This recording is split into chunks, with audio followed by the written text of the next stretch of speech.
Wouldn't it be great if you could have a crystal ball so you knew exactly what the housing market's going to do in the next 12 to 16 months? I'm Joe Cafasso from eXp Realty, and today I'm going to give you the second best thing to a crystal ball. I'm going to give you my opinion of what the housing market's going to do in Connecticut. So the first half of 2021 has been just a rocket ship of price increases, multiple offers, home selling extremely quick. If a home had been on the market for more than 4 or 5 days, you either knew that it was waiting for the highest and best offer, or there was something drastically wrong with the home causing it not to sell. And that in Connecticut has typically been something that we haven't seen. We've always seen I wouldn't say stagnant market, but a very steady, slow market. So since the recession, most of the rest of the country has skyrocketed in terms of appreciation. It took a little while to get started, but once it did, they saw 20–30% increases over the peak market. In Connecticut, we're just now, including 2021, just getting to the prices that peaked back in 2007. So we're in a very different market from the rest of the world. So back in March, April, and May, when we saw, 10% over asking price offers, we couldn't price houses high enough. Every time a realtor priced a house higher than we thought it would sell for, we still got multiple offers. So it was a very different experience than we're used to in Connecticut. So now June and July has kind of turned a little bit. And I know a lot of my fellow colleagues have kind of started freaking out a little bit. So back in June, as soon as school got out, the housing market kind of slowed down pretty drastically. There were still buyers out there, but all of a sudden you would have a house on the market for a week, 2 weeks, you'd have 20, 30 showings on it, and you'd wonder why you weren't getting any offers. And I fell into this trap myself. I just put a property under contract that took 45 days. The average in the state is still about 50 days. So still a quick sale, but I'm sitting there wondering why I wasn't selling this house. So I started to do a little bit of research. Now, what differentiates me from a lot of other realtors, I don't always put a house just in a lockbox, let the buyer's agent go show the house, because you're getting feedback probably about 10 to 15% of the time from the buyer's agent. And most of the time that feedback is great house, client just start looking for a home. Well, what does that tell you about the experience, what they thought of the price, about the house, what the situation, what your demographics of a buyer is? So what I like to do whenever I can is I go to the showings.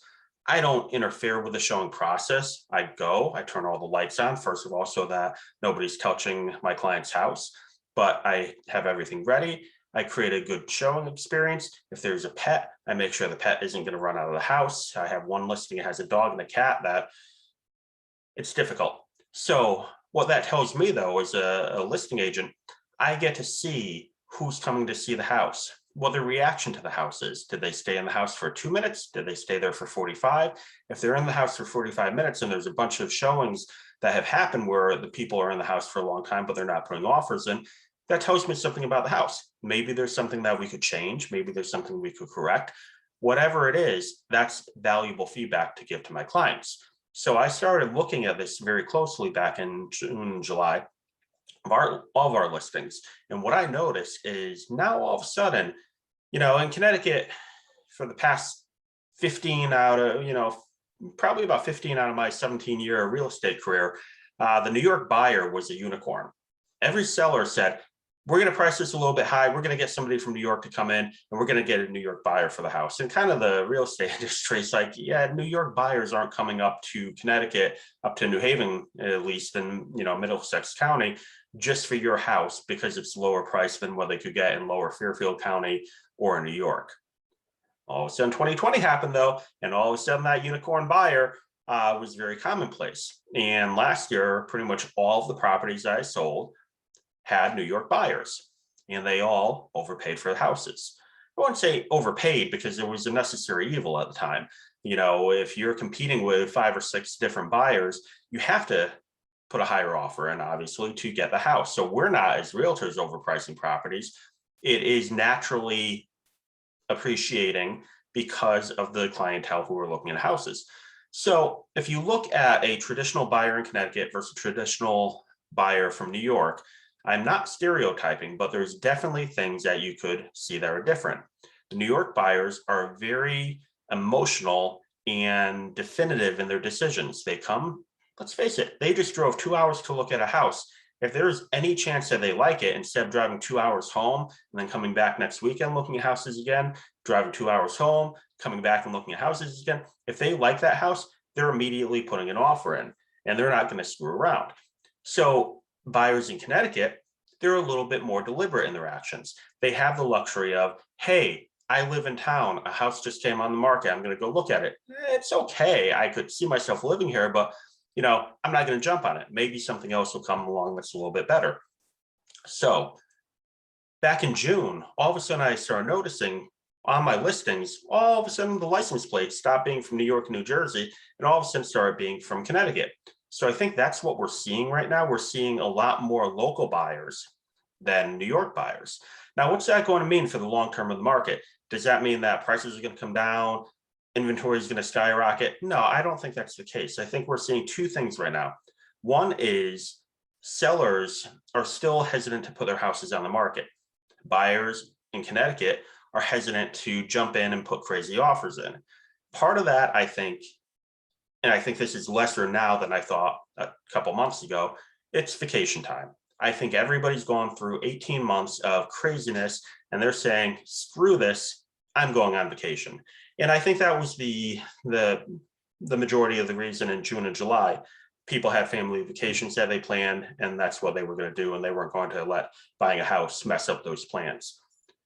But I think what that did was it slowed the market down just a little bit to give that opportunity for the rest of the buyers to say, hey, wait a second, I'm able to take my time now. We don't have to worry about highest and best 15 minutes after we see the house. We can now wait. We could take a couple days. We could take this slow and see where the market goes. So I think that natural slowdown is kind of helping calm everybody down a little bit. I don't think prices are going to go down at all. Like I said, I think in Connecticut, at least, we're just at the levels of 2007 prices.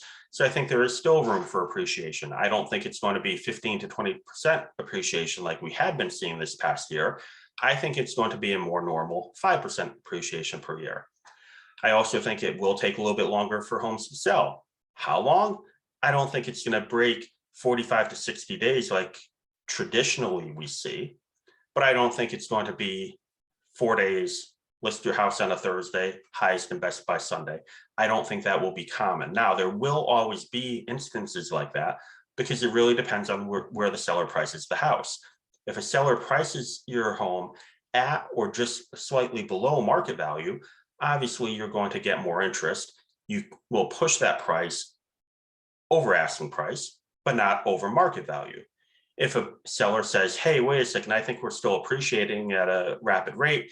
My $450,000 house, I want to put on the market for $475,000. I'll take somewhere between $450,000 and $475,000. I think that house will stay on the market a little bit longer, 30 days maybe. And somebody will be able to put in a lower offer and get it. Now, the reason it's going to take longer is buyers are still of the thought that I can't go in and negotiate price. I have to go in at asking price or slightly over in order to ensure that I get the house. So if you as a seller price your house over asking price, you're scaring all those buyers off. They don't have the desire anymore to be in a bidding war when they're offering under asking price. So for instance, the house I just said that I got under contract, it took me 45 days. The seller said, that's kind of like my dream price. I'll take less for it. You could tell clients that I'm a little bit, negotiable at this point. So after I got permission to do that and did that, the very next showing that we had, they put in a fair, reasonable price that was under asking price. And the seller said, I think that's fair. I'll take it. No negotiation. The buyer didn't have to overpay for the house and they got it.